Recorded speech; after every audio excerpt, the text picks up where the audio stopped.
Hello there, I'm Windermere Real Estate's Chief Economist, Matthew Gardner.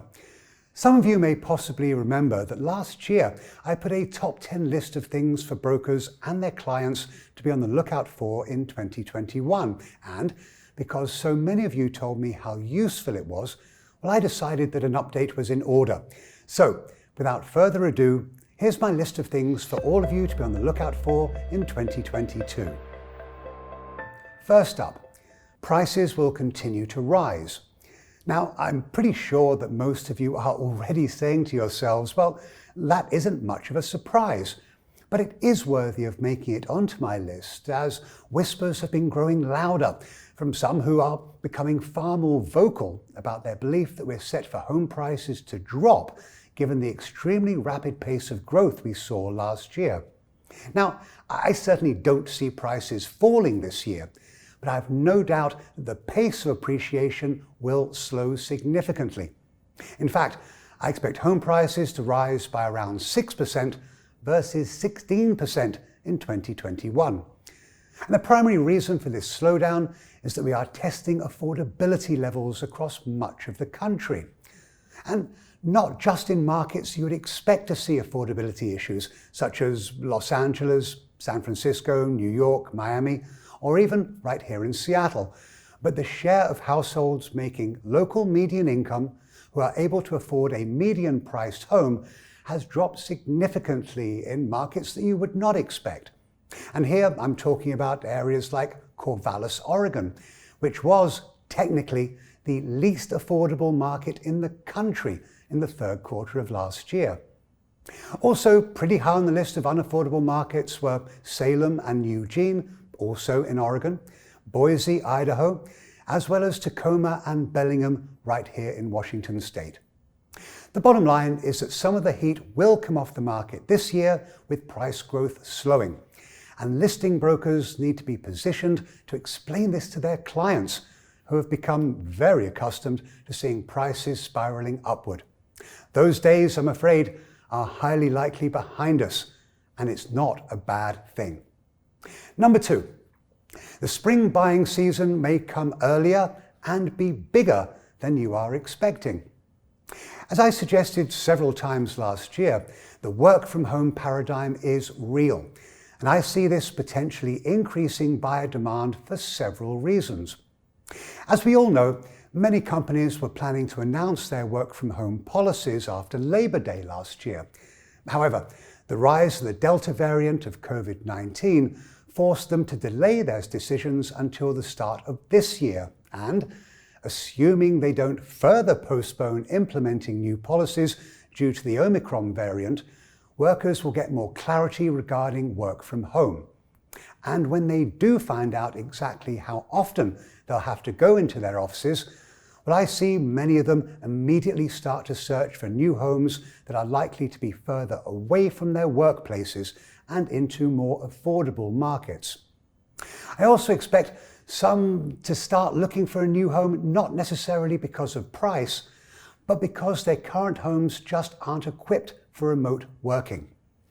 I, for one, can tell you that spending more than a year working from my dining room table is hardly the most stimulating of experiences. So my advice would be for you to be prepared for what could be a very robust and possibly exceedingly early spring buying season. Next up, number three, the rise of the suburbs. Now, this really is a follow-on from my last point. You see, I believe that for a very exceptionally significant percentage of employees whose jobs do allow them to work from home, remote working will not be an all or nothing proposition. Rather, it will be a blend of working from home a few days and in the office for the balance of the week. And this will lead would-be buyers to target locations that are still relatively proximate to their offices, but away from high-density areas and into the suburbs or other ex-urban areas that aren't that far away from work. And we are already seeing signs of this. I've taken a close look at records from the Postal Service, who have a trove of data from people submitting change of address requests.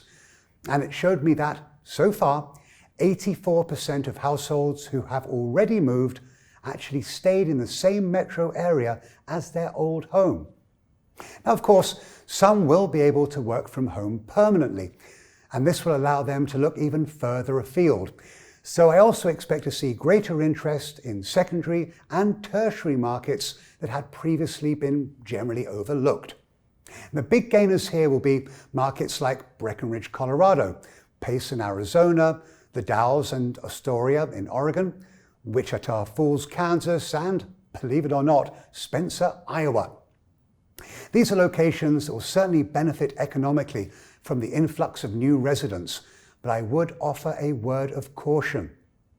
As buyers from high-priced locations move into these markets and snap up what they believe to be relatively cheap homes, well, it will push prices up significantly. And this can hurt existing residents who had always thought that they would be able to buy a home when the time was right. But this veritable wave of out-of-towners may well start to price them out of the towns that they actually grew up in. And we are again seeing this already in markets such as Riverside, California, where buyers leaving the Los Angeles basin are snapping up homes. And this has impacted affordability, which is down to just 26%. Or, as we discussed, Corvallis, Oregon. Just 6% of homes sold in the third quarter of last year were technically affordable to households making median income. That is pretty scary. Okay, on to number 4. New construction jumps. I am looking for the cost of construction to come down a bit this year as inflation finally starts to taper. And this should provide additional stimulus for home builders to start construction on more units. Material costs spiked through the COVID period, with lumber prices alone adding about $36,000 to the price of a new home. But this year, I'm hopeful that the bottlenecks in the supply chain will be fixed, prices should then start moderating, and this will flow through to building material costs, which should start to drop. And because of this, I anticipate single-family starts to come in at around 1.22 million units this year and 1.24 million in 2023. These are numbers that we haven't seen since 2005. Moving on to number 5.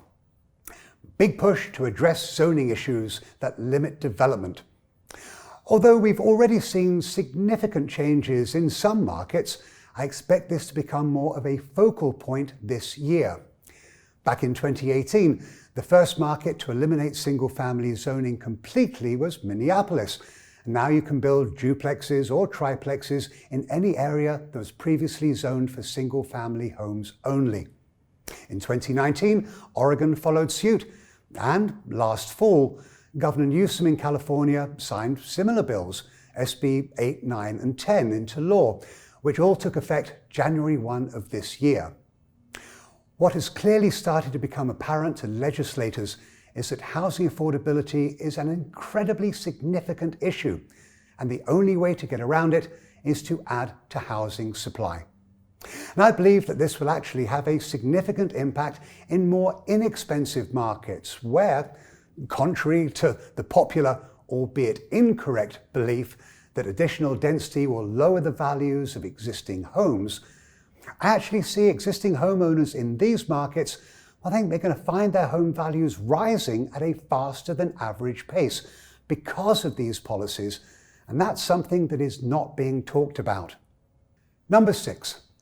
Climate change will start to seriously impact where buyers choose to live.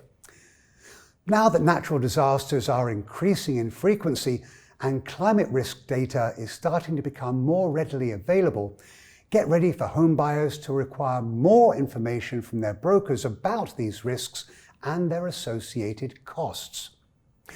Specifically, buyers will want to know about an area's flood and fire risks, and if that might impact their insurance costs or even the mortgage rate that they will get.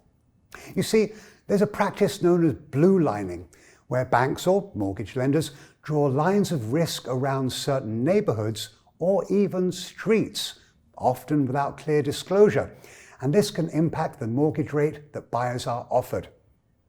Although more home buyers are not worried about climate change than currently are, the tide, excuse the pun, really is changing.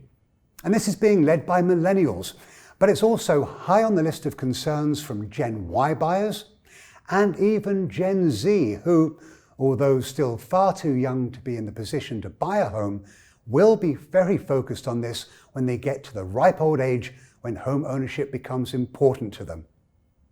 Number 7, urban markets bounce back. While increased working from home can and will raise housing demand in areas further away from city centres, it may not necessarily mean less demand for living in cities. In fact, some urban neighbourhoods may even see demand rising as highly desirable city neighbourhoods, which were once only convenient to a subset of commuters, become more accessible to a larger group of potential new residents. At the same time, however, this could be a problem for some distressed urban neighbourhoods where proximity to employment centres may have been their best asset. And I also believe that we may see a more unique shift in select cities who, historically, have relied on the tech industry to provide significant demand for urban housing, but work from home has led them to lose some of these residents. But where tech worker demand may drop, it will likely be replaced by workers employed in the biotech industry. You see, these are people who still have to go to their labs, and most can't work remotely. And this will be most noticeable in markets such as right here in Seattle, which, by the way, is the fastest growing area for life science employment in the country. But I also expect to see cities like Atlanta, Miami, Dallas, and even Madison, Wisconsin benefit from this trend too. Number 8, a resurgence in foreign investors. Prospective buyers have been sitting on the sidelines since the pandemic began, but they started to look again when the travel ban was lifted last November. Of course, all this has been put on pause because of the rise of the Omicron variant, but if we don't close our borders again, I fully expect that foreign buyer demand will rise significantly this year. Now, I would add that foreign buyers were still closing on home purchases even when they were unable to enter the country by buying sight unseen, only having viewed the home remotely.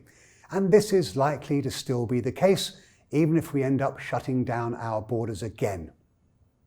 Number 9, first-time buyers will be an even bigger factor in 2022. Earlier, I mentioned that I anticipate a demand surge when work-from-home policies are clearer, and some of this growth in demand will come not from existing homeowners, but from first-time buyers who currently rent. 4.8 million millennials will turn 30 this year. That's the median age of a first-time buyer in America. But an additional 9.4 million will be celebrating their 28th and 29th birthdays this year. And I would suggest that these younger buyers are likely to start a search for their first homes earlier than normal if they can buy further out and into markets which are more affordable. And finally, number 10, forbearance will end and it's going to be okay. I talked about this extensively last year, with my position being that forbearance was a well thought out program to keep people in their homes, even if they were not able to make their mortgage payments. Well, many thought that this would ultimately lead to a wave of homes being foreclosed on, and that would hurt the housing market. But that has absolutely not been the case. In fact, as of recording this video, there are now fewer than 900,000 owners still in the program. That's down from its May 2020 peak of almost 4.8 million households who are in forbearance. And this number will continue to shrink. But even if some owners simply can't get back onto their feet, I don't expect to see a significant increase in foreclosure activity as they exit the program. Yes, foreclosures will rise this year, but only back toward their long-term average. But there will not be a wave of foreclosures simply because many homeowners who can't get things straight with their lenders, or they'll decide to sell their homes in order to satisfy their obligations and not have their homes repossessed. This is already happening, And we know this by looking at the makeup of homes currently for sale. See, the number of homes listed for sale that are priced in the bottom 5% of their respective markets is jumping. In fact, it was up by 13% in the third quarter of last year. So your client should not wait for any sort of wave of cheap bank-owned homes to come to market, because I just don't see it happening. And there you have it, my top 10 for 2022. I certainly hope that you found this year's list as interesting as last year's. As always, I wish you all every happiness and success this year. And as always, if you have any thoughts about my list, do feel free to reach out to me. I would love to hear from you. Bye now.